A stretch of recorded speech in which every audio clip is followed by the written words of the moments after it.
ओम गणेशाय नमः।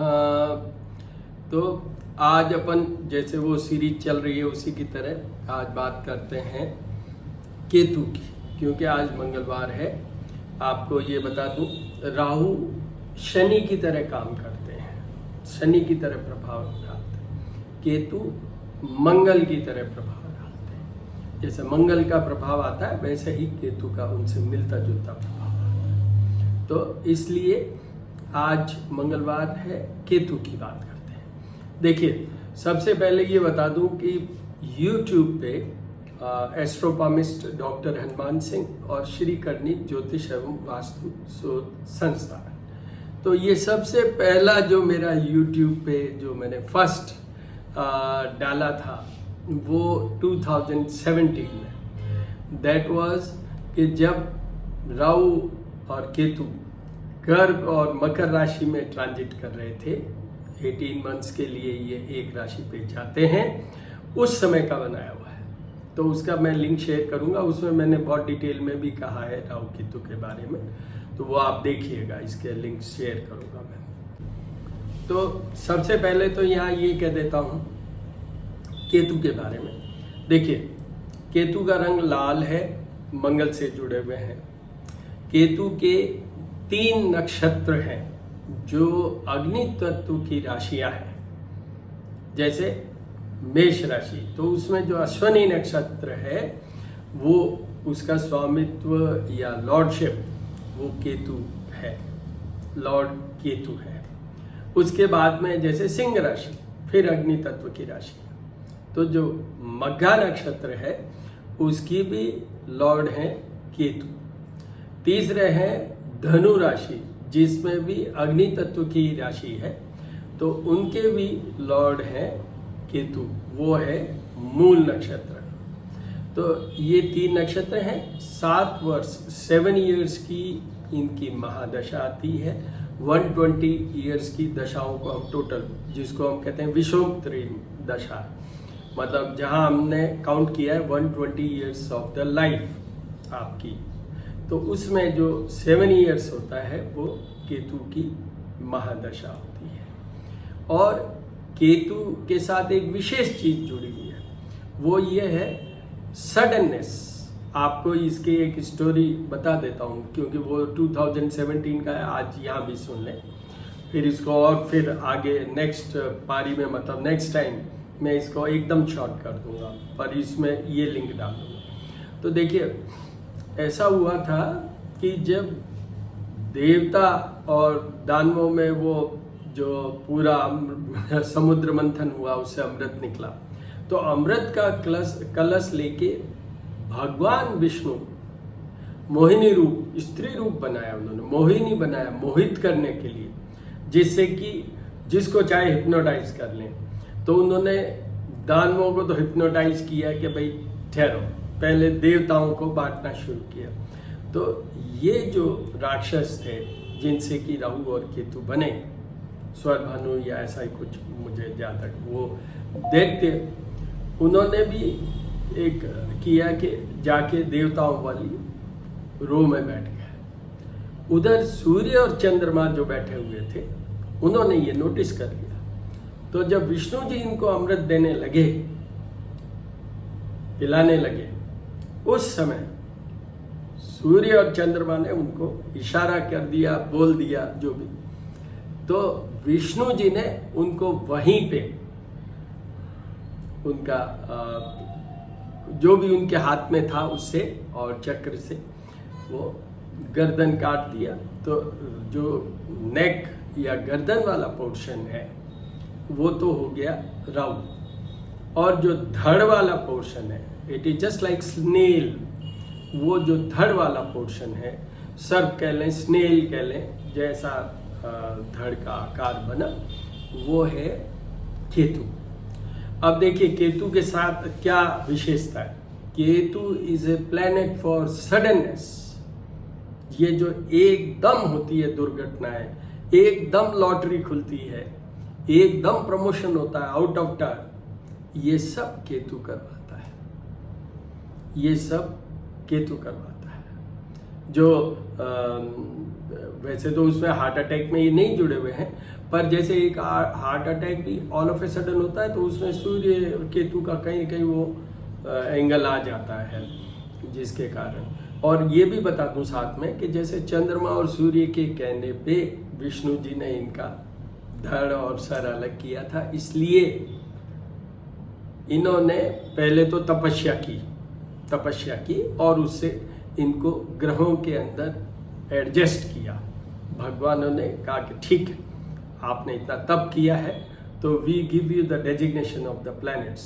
पर यहाँ पर भी एक डिफरेंस है, जो रेस्ट 7 प्लैनेट्स हैं वो ग्रहों की कैटेगरी में आते हैं और ये छाया ग्रहों की कैटेगरी में आते हैं, सेकंड कैटेगरी में आते हैं। तो अब देखिए केतु क्या हुआ, धड़। आपने कभी देखा हो, जस्ट बाय द वे बता रहा हूँ, कि जब भी कोई स्नेक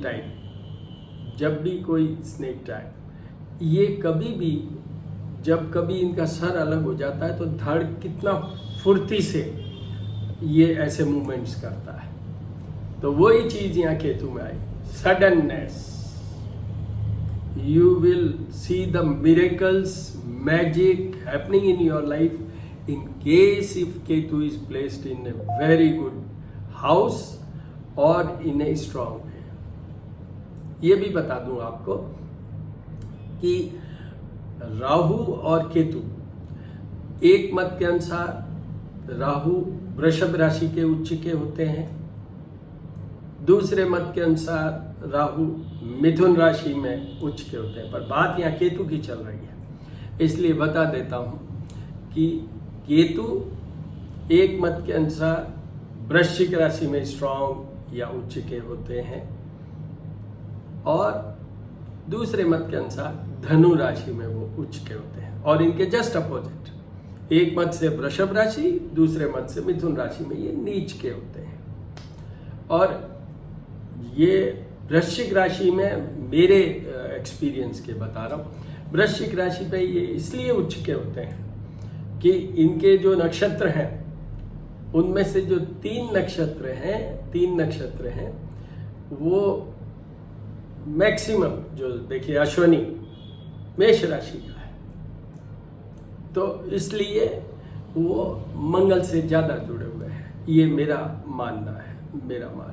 और मार्स वैसे भी प्लैनेट फॉर सडननेस होते हैं मंगल ग्रह, तो इसलिए उनकी वर्किंग वाइज, स्टाइल वाइज, और ये तो हमारे शास्त्रों में भी है, पुस्तकों में भी है, सब जगह कि केतु वर्क्स एज मार्स। जैसे मंगल हमारे लाइफ में प्रभावित करता है, काम करता है, वैसे ही केतु करते हैं। तो ये आपको केतु के बारे में हो गया। पहले वाले सीरीज में मैंने बता रखा है कि राहु, केतु, सूर्य, शनि और मंगल, ये 5 ग्रह ऐसे हैं जो कि 3rd house, 6th house, 11th house और 10th हाउस और उसको में जो 12 हाउसेज होते हैं उसमें से मैं बता रहा हूँ, मैं बेस्ट माने जाते हैं। 6th हाउस वाले पोर्शन में एक चीज है, बेस्ट माने जाते हैं, शत्रुओं को बिल्कुल समाप्त कर देंगे, मार देंगे और आपको बहुत अच्छा राइज देंगे लाइफ में। पर इसमें एक हल्का सा छोटा सा, जिसको अपन कहें कि अंडरलाइंड चीज है, वो ये है कि जिनके भी 6th हाउस में ये 5 प्लैनेट्स में से कोई हो, please take care of your health also, क्योंकि केतु सडननेस है।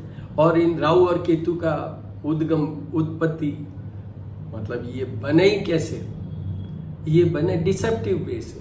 कैसे डिसेप्टिव वे से कि उन्होंने छुप के, रूप बदल के और देवताओं के बीच में बैठ के और जो कुछ भी अमृत ये पी सके, मतलब थोड़ा सा अमृत गया जब भी तो ये अमर हुए, जब भी तो ये छाया ग्रह के उस कैटेगरी में आए। तो वो चीज इनकी है कि भाई deceptive, what ever the deceptive elements will come will be mainly because of Rahu और केतु। ये याद रखिएगा, 6th हाउस में प्लेसमेंट हो जाए। ठीक है, एक दूसरा डिसेप्टिव हाउस भी होता है जिसको हम कहते हैं 8th हाउस में, वहाँ भी अगर ये केतु होंगे या राहु होंगे तो भी वो डिसेप्टिव एलिमेंट होगी, which will not be diagnosed for very long period. जैसे ये बड़ी क्रॉनिक एलिमेंट्स होती है ना, जो बहुत लंबे ड्यूरी तक, और जिनसे कि अपना लाइफ भी थोड़ा खतरे में पड़ जाती है, ऐसी चीज़ें जो कि अंदर ही अंदर चल रही है, बॉडी में चल रही है, बट दे आर डायग्नोस्ड और they precipitate after a long period, may be months और इवन ईयर्स, उसके बाद में वो उजागर होती है, उसके बाद पता चलता है कि ये बीमारी हो गई। तो इस तरीके से मैंने आपको ये केतु के बारे में बता दिया।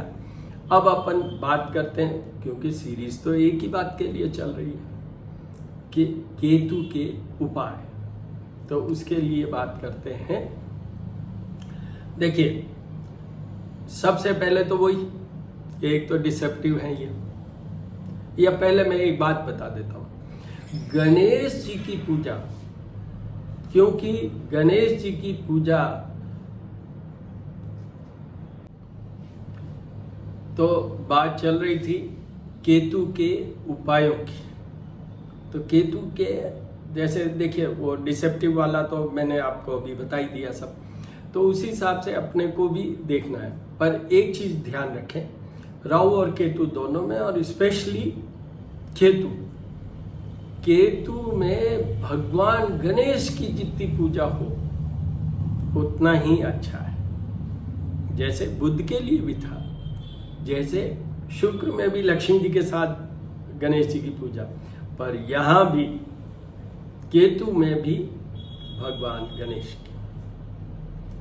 दूसरा, हनुमान जी की भी पूजा, क्योंकि केतु तो मंगल की तरह काम करता है, तो जो हनुमान जी की पूजा है ये भी करने चाहिए। यहीं पे साथ में बता देता हूं कि अगर हो सके तो जैसे भगवान गणेश का गणपति अथर्व सीड्स के साथ, जैसे मैंने बुद्ध में बताया था, वो अभिषेक भी कर ले। और हनुमान जी का जैसे मैंने बताया था वो ठीक है कि आप उनका अभिषेक करें, वो सब करें, पर रामायण जरूर हनुमान जी को सुनाना है।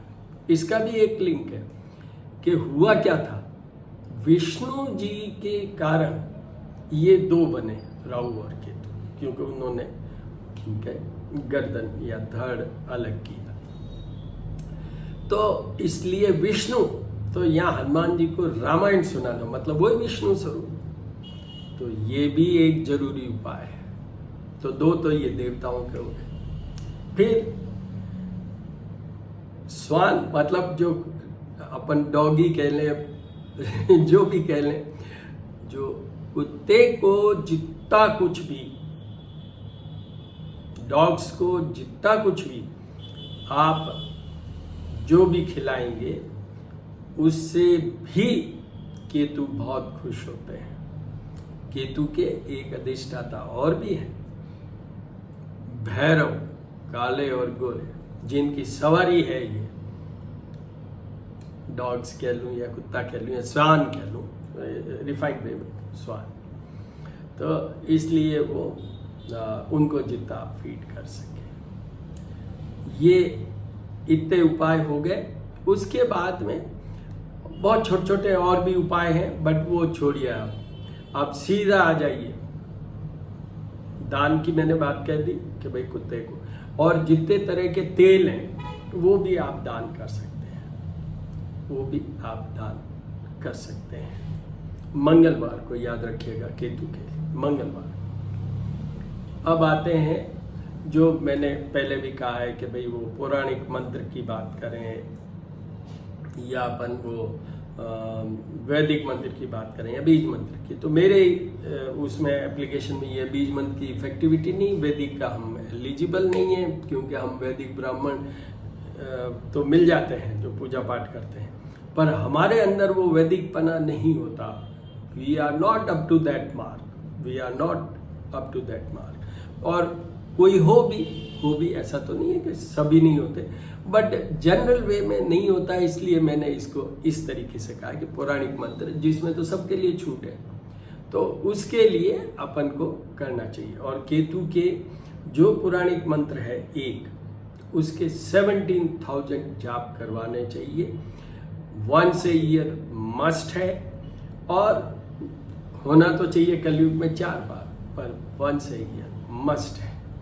और फिर उसके बाद में आपको एक और भी बता दूं, पलाश पुष्प संकाशम तारकाग्र मस्तकम रौद्रम रौद्रात्मकम घोरम तम केतु प्रणम्यहम, यही मंत्र है, बट शुद्ध उच्चारण से वैदिक ब्राह्मणों से ये करवाइएगा।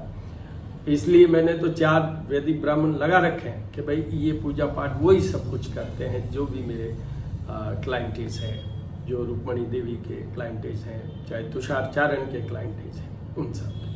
तो ऐसा कीजिए और उससे आपको रिजल्ट अच्छा आएगा। मैंने ये जनरल वे में बताया है। अगर कोई स्पेसिफिक कोई बात हो तो आप मुझे व्हाट्सएप पे, नहीं तो मेरा नंबर है 9978627397 पे आप मुझे बात भी कर सकते हैं, इन case if that is very very genuine problem. All the very best. तो मित्रों, एक चीज मुझे पहले बोल देनी चाहिए थी, पर मैं भूल गया, अब जोड़ रहा हूं उसमें।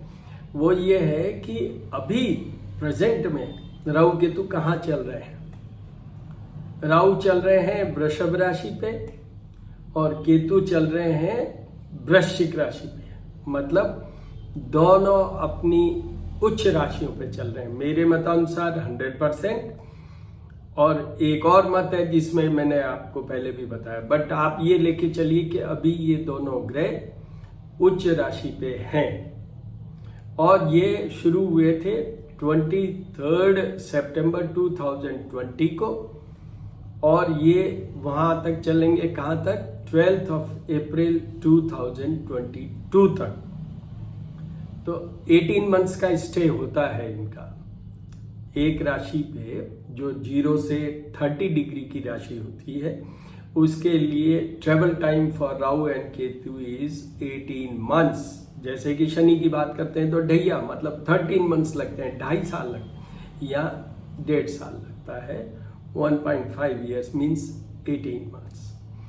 अब किन राशियों के लिए बेस्ट है और किन के लिए, किन को उपाय करने चाहिए, मैं ये नहीं कहूंगा खराब है, बट किन को उपाय करने चाहिए।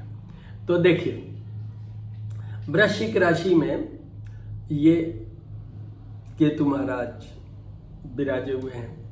तो मैंने आपको कहा है कि 3rd, 6th और 11th और टू सम एक्सटेंट 10th आपकी राशि से इन घरों में अगर वो होता है तो अच्छा माना जाता है। तो सबसे पहले अपन 3rd लें। तो 3rd हाउस किसके चल रहा है, कन्या राशि के। कन्या राशि के अभी बेस्ट केतु है। कन्या राशि का राइज करने में, स्टेटस में, नेम फेम में, एंड एक मैंने बात कही थी सडननेस, तो सडन लॉटरी भी खुलने में, मनी गेन में भी ये ऐसा हो सकता है। फिर उसके बाद में आता है 6th हाउस, जहां मैंने ये तो कहा है कि भाई वो जो बीमारी मतलब हेल्थ तो इश्यू हो सकता है, बट आपके शत्रु और डिफिकल्टीज एडमिनिस्ट्रेटिव पोस्ट पे हो तो वहाँ ये सब आपके सबऑर्डिनेट बॉसेस सब they will be under your control. और आपके नाना और मामा पक्ष भी इसमें आपके फेवरेबल रहेंगे अभी इस पीरियड में। तो ये 6th हाउस किसके लिए हुआ, ये 6th हाउस हुआ मिथुन राशि के। मिथुन राशि के शनि खराब है, गुरु खराब है, सूर्य मंगल बुध भी अभी तो खराब है, बट ये बेस्ट चल रहे हैं। तो इसलिए मिथुन राशि के लिए भी ये बेस्ट है। उसके बाद में मैंने कहा आपको 11th हाउस, मैंने कहा कि 11th हाउस किसका है, तो 11th हाउस में वो है मकर राशि का। मकर राशि के that is 11th house is house of profit, house of gain, आपके हर एरिया में आपको लाभ हो। आप काम करना चाहें तो उसमें फाइनेंशियल गेन होगा। आप अगर कोई बहुत अच्छा राइटर हैं या व्हाटएवर नेता है तो आपके बहुत अच्छा पद बढ़ जाएगा। In case if you are a creative person और art related person, your performance and output will definitely go very high, perfect performance will come. तो ये उनके लिए हो गया। अब कुछ हद तक टू सम एक्सटेंट वो है कुंभ राशि के लिए, क्योंकि वो 10th हाउस में आता है, उनकी राशि से ही है जहाँ है अभी केतु, वो 10th हाउस में। हालांकि कुंभ राशि के उधर उनके भी शनि, गुरु और दूसरे ये जो सूर्य, मंगल, बुध, बट अब बहुत जल्दी चेंज होने वाले हैं, इसी मंथ ये चेंज हो जाएंगे। बट सूर्य, मंगल, बुध ये भी कमजोर चल रहे हैं। बुध तो है ही, बट सूर्य, मंगल भी हैं, तो इसलिए वो कुंभ राशि वालों को भी इसका करना चाहिए। इसके साथ में एक चीज़ और जोड़ देता हूँ। भाई हमने मतों की बात की, तो एक मत में ये वृषभ राशि में जब केतु होते हैं तो नीच के काउंट होते हैं। दूसरे मत में जब ये मिथुन राशि में होते हैं तो नीच के काउंट होते हैं। तो ऐसे व्यक्ति जिनका जन्म हुआ उस समय केतु वृषभ या मिथुन राशि में थे, उनको भी उपाय करने चाहिए बिना ये सोचे समझे कि ये कौन से घर में पड़े हुए हैं, कौन से। बिकॉज ये जो नीच और उच्च की बात होती है, स्वग्रह की बात होती है, तो नीच और उच्च की जो बात होती है ना, ये it denotes, it indicates, it gives us the information about the strength of that particular planet. अगर वो नीच का है, अब वो 3rd हाउस में भी है या 11th हाउस में भी है, तो why not have better output from that particular planet? मतलब वो डबल एनकैशमेंट की बात है। ये एक तो वो घर अच्छे में बढ़ गया तो फिर ये एनकैश कीजिए। तो उसका तरीका है ये कि आप उनके उपाय करें जो मैंने आपको बताया है। All the very best.